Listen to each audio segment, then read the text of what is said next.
Do you want modern yet elegant looking baseboard trim in your room, but you've been quoted thousands of dollars by contractors just to do one singular room? Well, in today's video, I'm gonna show you guys the easiest method to install this 6-inch tall baseboard trim that the pros don't want you to know. So let's get started installing this baseboard trim.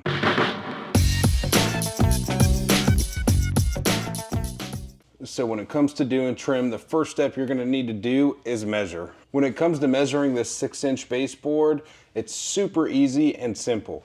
The only things you really need to remember is the thickness is 3/4 inch thick, and the height is actually 5.5 inches and not 6 inches. The only thing you'll need to measure is a tape measure and either a pad or a phone to write down your measurements. So this is the longest piece I'm gonna have right here out of all my trim. So I'm gonna start right here. I'm all the way at the other wall to this wall, and it's 183 3/4. So write that first measurement down and keep going around the room. When it comes to these inside corners with this 6-inch trim, it's super easy and super DIY friendly. I have 2 scrap pieces right here to demonstrate what I'm gonna do. One board is gonna butt all the way up against the wall like so, and then you're gonna take your other board and that's gonna butt to that board. So taking a real quick close look at this, you'll have a nice flush corner which will be caulked so you won't see that gap. And then up here, this will be made flush.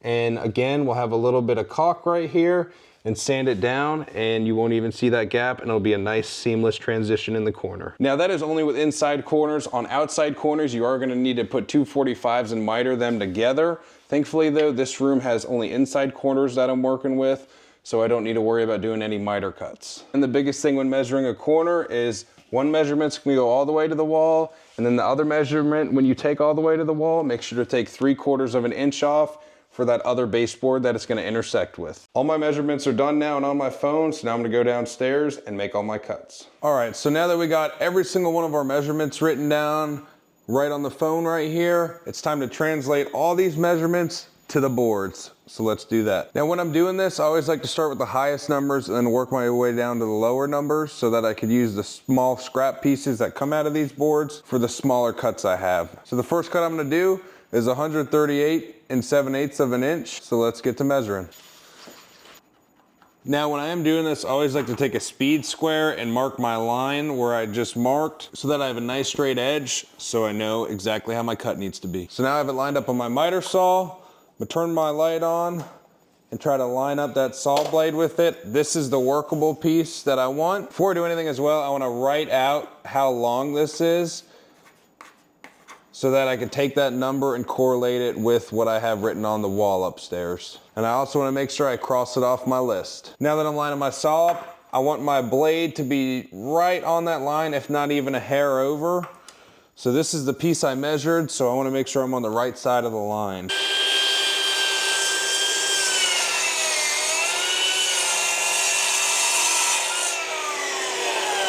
So this is the first piece of trim cut, and that's all you need to do.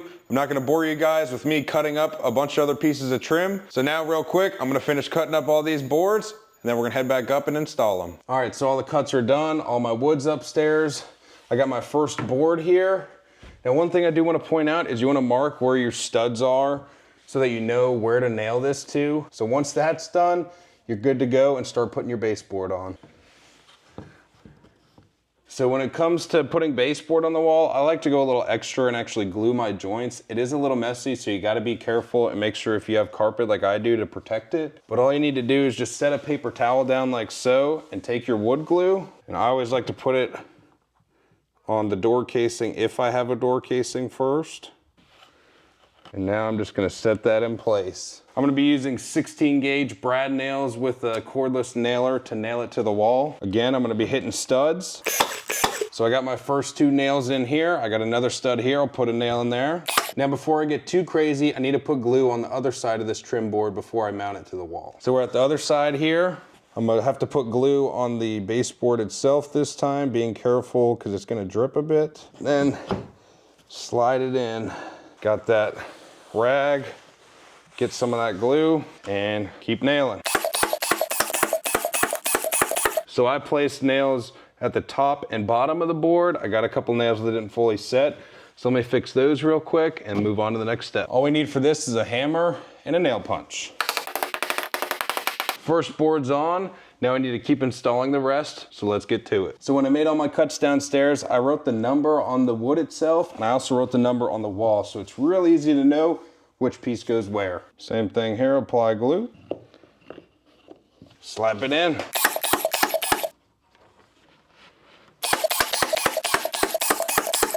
So as you can see, I'm in a closet right now, and it's tight in here, and there's gonna be some really small trim pieces that need to go in. So I'm gonna flip the camera around and show you. So right here, I need to put a trim piece, and it's really small. So I don't wanna nail it in here because it's most likely gonna crack the wood. So what I like to do here is use a product called CA glue. It's basically instant super glue, dries in seconds, so you gotta be quick with it. However, it works well. I also like to just put a couple pin nails in, as it kind of just gives it some extra support while the glue is settling. So now all I'm gonna do here is put a little bit of this. A little goes a long way with this stuff. Take the activator, spray it, and place it. And that is already solid. Put a few pin nails in. Now we gotta do this other piece. All right, so that piece nice and solid. Now let's finish trimming out the closet. So we're on the last board right here. I have been using 2.5-inch long screws to nail the trim board in. However, I'm gonna go down to 1.5-inch screws because I have wire down here and I don't wanna run the risk of hitting that wire. Long boards like this, you need to be real careful that it's even on both ends. Sometimes it'll bow up at the end, so you need to make adjustments for that. So all the baseboard's done now. Now we need to fill in the nail holes and caulk. To fill in the nail holes, all you need is a putty knife and some plastic wood. I like this stuff that is pink and dries natural, so you know that it's dry. So let's get to filling. When it comes to filling in the holes, there's nothing special to this. Just get a little putty, smear it in the hole, and keep moving. And we'll come back and sand all this once it dries. We're at where our baseboard meets our door trim. What we want to do is fill this in with wood filler to make it nice and flush and seamless. What you need to do is take a good load of it and push it into any little cracks. Again, try to be careful not to get it anywhere on the rug or floor. If it does though, it's not a huge deal. We're going to try to be nice and liberal with our coats and try to leave a decent amount of excess that we can just sand right off. So that's really good right there. We'll leave it like that and we'll let it dry. Now don't worry, we're not gonna miss these inside corners. We're just gonna caulk those. Wood filling's all done, now we gotta caulk. When it comes to caulking now, I like to use a high grade caulk such as this Alex Flex made by DAP. It's meant for crown molding, so it's got really good flexibility and adhesion. Just cut a 45-degree tip on the caulk gun and start laying it down on your cracks. Once you have a nice bead laid down, take your finger and wipe it. When it comes to these inside corners, just fill it with caulk and fill this little top part with caulk and it'll be nice and seamless. So all the holes are filled with wood filler and all the caulking's done. So let's let this dry for a day. We'll come back, sand it, and paint it. All right, so it's the next day, and as you can see, I got a big mess going here. I got a ton of trim work going on for multiple different projects. But when it comes to sanding, everything takes the same. A 240 grit sandpaper on a random orbital sander. And then all you need to do is get to sanding.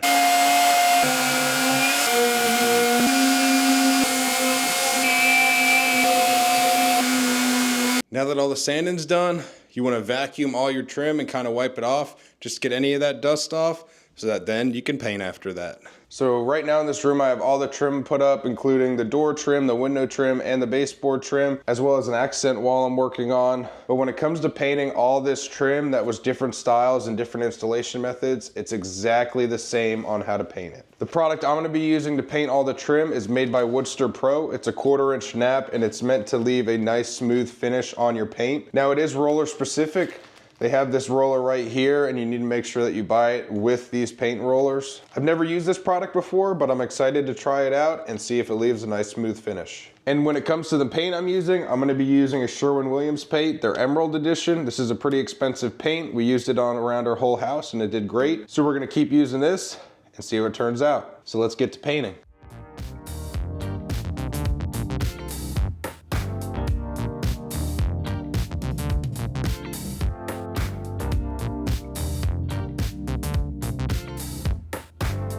So now that the painting is all done, this project is officially wrapped up. This was my first time installing 6-inch tall baseboards, so if there's anything I could have done better, please leave a comment down below and let me know. If you guys like this kind of content and liked the install I did, please leave a thumbs up and let me know that you liked it. And if you have any questions, comments, or concern, leave them down below and I'll answer them. So now that this baseboard's done, I need to move on to the next project, which is continuing to put my daughter's room together so she can move into it finally. I'll have a lot of other content out there on my channel about this. If not, it's already up. Please check that content out and you can see exactly what I did to this room and how you can do something like this to your room.